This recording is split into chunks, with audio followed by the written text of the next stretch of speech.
आज से आज की बात का शो आप देख सकेंगे 8:30 बजे से। राम मंदिर के चंदा चोर कौन है? राम मंदिर में कितना चढ़ावा चोरी हुआ है? इसकी जांच तो एसआईटी ने शुरू कर दी है। एसआईटी पिछले 4 घंटे से राम मंदिर परिसर में पूछताछ कर रही है। सवाल उन सभी कर्मचारियों से हो रहे हैं जिनकी ड्यूटी राम के चंदे की गिनती में थी। एसआईटी राम मंदिर ट्रस्ट के अधिकारियों और सदस्यों से भी पूछताछ कर रही है। एसआईटी के रेडार पर टीनू यादव और उनका पूरा गैंग है। आज की जांच में एसआईटी ने क्या पाया, क्या कुछ पता चला? राम मंदिर में चंदा चोरी की पूरी इनसाइड स्टोरी हमारी इस रिपोर्ट से आप खुद समझिए।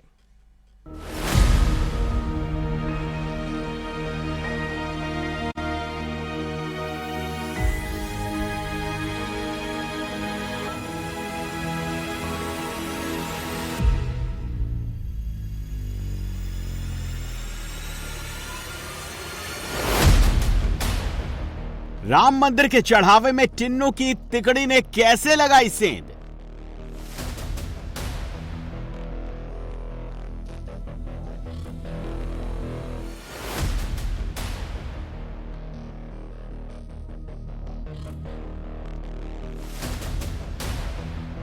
आठ करोड़, 10 करोड़, 15 करोड़, 20 करोड़, मंदिर के चंदे से कितनी चोरी?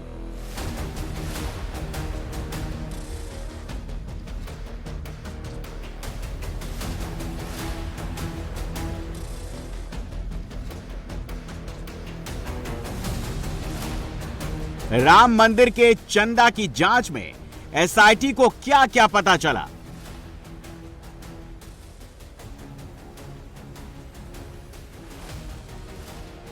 राम मंदिर के चंदा घोटाले में कितने आरोपी गिरफ्तार, कितने किरदार?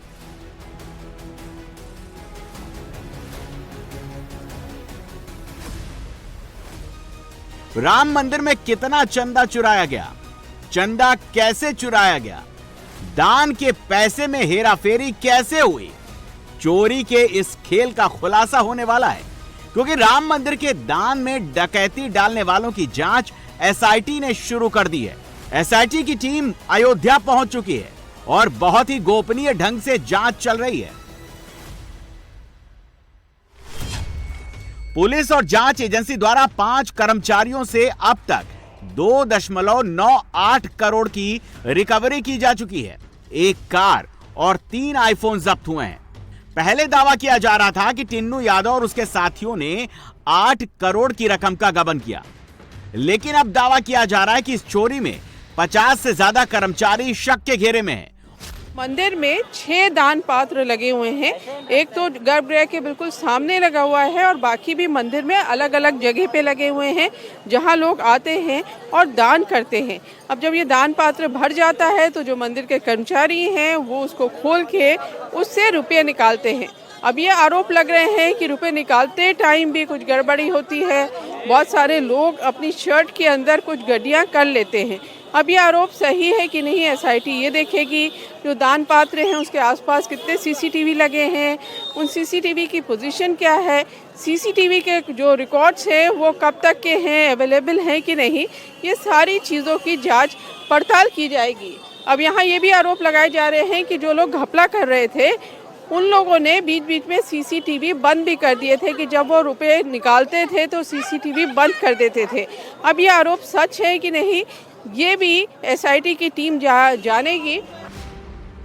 अयोध्या के राम मंदिर परिसर में 14 जगह पर दान पेटियों के लिए जगहें बनाई गईं, दान पेटियां लगाई गईं। इन्हीं दान पात्रों में हिंदू अपनी आस्था के हिसाब से रामलला के मंदिर में चढ़ावा चढ़ाता है और फिर नोटों से भरे इस दान पात्र में नकदी निकालकर एक गोपनीय कक्ष में ले जाया जाता है। राम मंदिर के जिस कमरे में नकदी की गिनती होती है, इसकी जानकारी सिर्फ ट्रस्ट के अधिकारियों और कर्मचारियों के पास है। सुरक्षा कारणों से इस कमरे की सटीक स्थिति को गुप्त रखा जाता है। ये कमरे सीसीटीवी से लैस हैं और इसमें किसी भी बाहरी शख्स के एंट्री की इजाजत नहीं होती। राम मंदिर में जो 14 जगह पर दान पात्र लगे हुए हैं, अनुमान है कि दान पात्रों में मंदिर में करीब 1 करोड़ का चढ़ावा आता है और राम मंदिर में चढ़ावे की गिनती के लिए एक पूरा सिस्टम बना हुआ है जिसमें प्राइवेट एजेंसी के कर्मचारी, ट्रस्ट के कर्मचारी और बैंक के कर्मचारी शामिल हैं। जिस कन्फेशनल रूम में चढ़ावे की गिनती की जाती है उसमें कुल 50 कर्मचारी होते हैं। पहली लेयर में 24 कर्मचारी प्राइवेट एजेंसी के होते हैं जो नोट गिनकर उनका बंडल बनाते हैं। इनकी हायरिंग प्राइवेट एजेंसी ने ट्रस्ट के जरिए की। दूसरी लेयर पर 12 कर्मचारी ट्रस्ट के होते हैं जो इन 24 कर्मचारियों पर नजर रखते हैं। यानी एक कर्मचारी के हिस्से में निगरानी के लिए 2 कर्मचारी थे। और तीसरी लेयर पर 14 एसबीआई के कर्मचारी और टीसीएस की ऑडिट टीमों के सदस्य होते हैं। सवाल यह है कि फिर टिन्नू यादव एंड गैंग ने राम मंदिर में चोरी को अंजाम कैसे दिया। हमने इसकी पड़ताल की। दावा किया जा रहा है कि दान की रकम को चोरी करने के लिए टिन्नू यादव एंड गैंग ने पूरी प्लानिंग कर रखी थी। पूरा एक गिरोह तैयार किया गया था जिसमें सबको अलग अलग जिम्मेदारी दी गई थी। कोई सीसीटीवी बंद करता, कोई बंडल गायब करता, कोई जेवर बदलता। जो श्रद्धालु जाते हैं दान पत्र में जो पैसा डालते हैं, थोड़ा सा अगर आप बताएं कि आपको क्या लग रहा है कि कैसे गड़बड़ी? नहीं, देखिए वहाँ पर से तो कुछ नहीं हुआ है। जहाँ लोग चढ़ाते हैं वहाँ से कुछ, लेकिन चूंकि हमने इसी कनक भवन में देखा है कि जब दान पेटी खुलती है तो गिनती वो लोग अलग होते हैं। जो सेवादार पुजारी हैं, पुजारी ये काम नहीं करेगा क्योंकि उसका ड्यूटी अलग रही है। तो जो पैसा जब निकाला जाता है, मैंने देखा कनक भवन में टिन्नू यादव के ही कैडर के लोग कि दान पात्र से पैसा निकल रहा है, बोरी में जा रहा है। जो बड़ी बड़ी नोटें हैं वो धीरे से बाहीदार शर्ट पहन लेंगे, अंडर करते रहेंगे, लेके चले गए। तो वो कनक भवन राम मंदिर का एक अंश, छोटा एक कोना भी नहीं है। राम मंदिर में भी ऐसा हो रहा है? बिल्कुल हो रहा। अगर हो नहीं तो बात कैसे खुल रही है। और ये मान के चलिए 7 करोड़ नहीं है, ये सैकड़ों में है। दावा किया जा रहा है कि टिन्नू यादव ने ट्रस्ट में लोगों का भरोसा जीत लिया था। टिन्नू और उसके रिश्तेदारों ने ट्रस्ट में करीब 35 से 40 लोगों को काम पर रखवाया। क्योंकि लोगों को नौकरी टिन्नू से मिली, इसीलिए टिन्नू के कहने पर वो लोग हर काम करने को तैयार रहते। अभी तक 3000 करोड़ रुपए का चढ़ावा आ चुका है और लोग बहुत बड़ी तादाद में जो श्रद्धालु आते हैं, अंदर आप जाएंगे तो 2 यहाँ पे डोनेशन सेंटर ट्रस्ट ने बना रखे हैं। उसमें हालांकि चेक लोग देते हैं या जो पैसा देते हैं उसकी रसीद लेते हैं। बहुत सारे लोग बैंक में सीधे पैसा ट्रांसफ़र कर लेते हैं। इन सब चीज़ों में तो गड़बड़ी होने की आशंका नहीं है, लेकिन बहुत सारे लोग अपने जेवर देते हैं, सोना चांदी कीमती वस्तु। अब इस पर भी कहा जा रहा है कि जैसे लोगों ने जो दिया कीमती वस्तु उसको हल्का करके रख दिया, जैसे सोना है, सोने की चेन है तो हल्की चेन रख दी, या जो ये सोना चांदी गलाने के लिए ले जाया जाता है बीच में कुछ गड़बड़ कर दिया। तो ये सारे आरोप कितने सच हैं, बड़ा टास्क है एसआईटी के सामने, लेकिन उम्मीद यही की जा रही है कि सच जल्दी सामने आ जाएगा। राम मंदिर के चंदा घोटाले में अब तक जिन किरदारों के नाम सामने आए हैं, फिर चाहे वो टिन्नू यादव हो या अनुकल्प मिश्रा हो या फिर लवकुश, इन सब में एक बात कॉमन है और वो ये कि मंदिर में नौकरी मिलने से पहले इनकी आर्थिक स्थिति अच्छी नहीं थी। लेकिन जैसे ही नौकरी मिली, इन पर पैसों की बरसात होने लगी। घर, गाड़ी, मकान, प्लॉट सब आ गया। चंदा चोरी का सबसे पहला आरोपी है टिन्नू यादव। इसे चंदा चोरी के गिरोह का मास्टरमाइंड बताया जा रहा है। दूसरा किरदार मनीष यादव, ये टिन्नू यादव का भतीजा है। दावा किया जा रहा है कि इसके पास से 36 लाख रुपए कैश मिले हैं। तीसरा किरदार लवकुश मिश्रा, पहले कार मैकेनिक था। मंदिर में नौकरी के बाद पैसे की बरसात होने लगी। इसके घर से 10 लाख से ज्यादा की नकदी मिली। फैजाबाद में घर भी बनवा रहा है। चौथा आरोपी अनुकल्प मिश्रा है। ये लवकुश मिश्रा का साला है। गांव में फार्म हाउस, अयोध्या में 65 लाख का घर खरीदा था। तो वो जो जैसे चंपत राय जी के ड्राइवर हैं, मंदिर के अंदर क्या क्या करते हैं? बहुत पहले ड्राइवर थे, तो इनका काम सन 92 से ये जुड़े हैं। इनका काम देख कर, इनका विश्वास देख के आज से थोड़ी जुड़े हैं ये।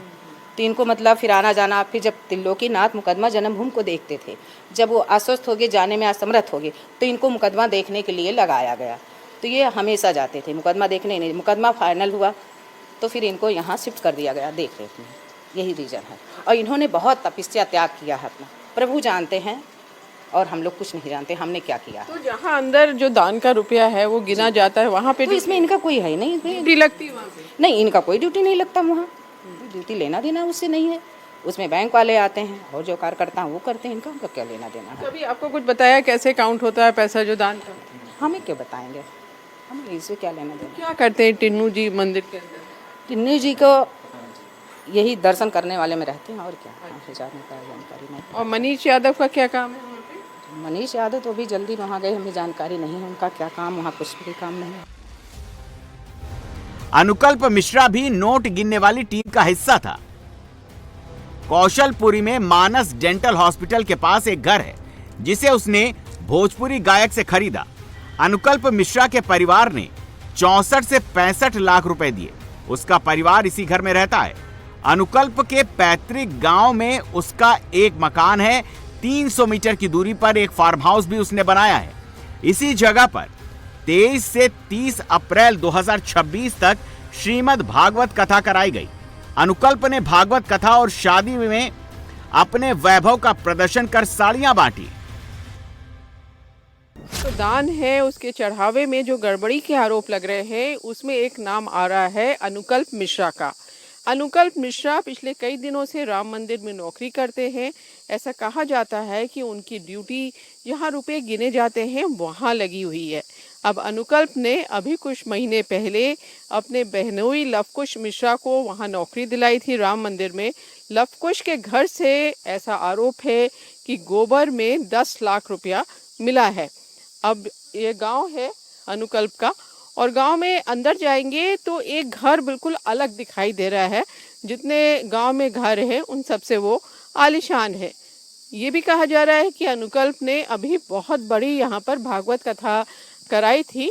इसका सामने पोस्टर भी लगा हुआ है जिसमें अनुकल्प की फ़ोटो भी नज़र आ रही है। ये 23 अप्रैल से थी और 30 अप्रैल तक थी और काफ़ी ज़्यादा बड़ी ये कथा थी। दूर दूर से गांव के लोग यहाँ पर आए थे।